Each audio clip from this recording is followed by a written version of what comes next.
Gandang hapon, kakauwi ko lang galing sa school. Pagdating ko sa bahay, ako ay nagbihis at inayos muna ang aking mga gamit. Sinalubong ako ng yakap na aking kapatid na si Tara. Bago ako tumulong sa gawaing bahay, tinuruan ko muna si Tara sa kanyang mga assignment.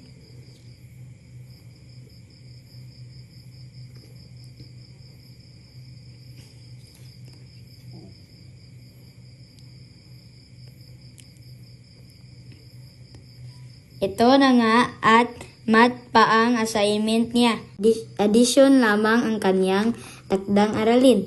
Nag-prepare kami ng aking kapatid ng kanyang mga gamit para mag-answer ng kanyang takdang aralin.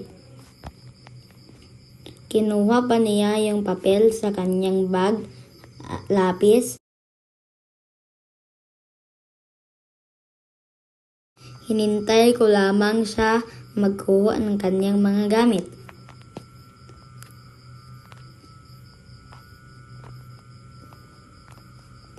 Nung nakuha na niya yung kanyang papel at pencil case, tinuruan ko na siya magsagot ng math.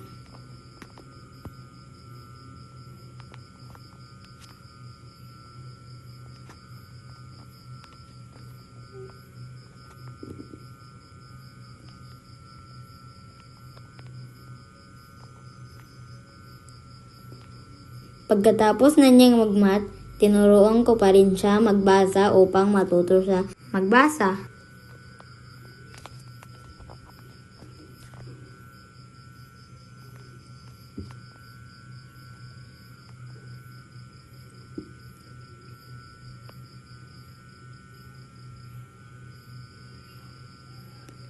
Habang tinuturuan ko siya,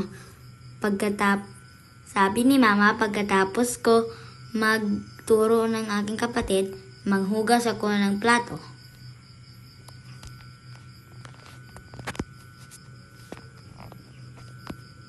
Naghugas ako ng plato para hindi ako pagalitan ni Mama pag wala ako naghugas ng plato.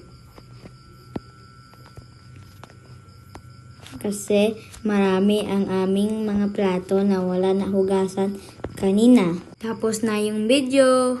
Bye!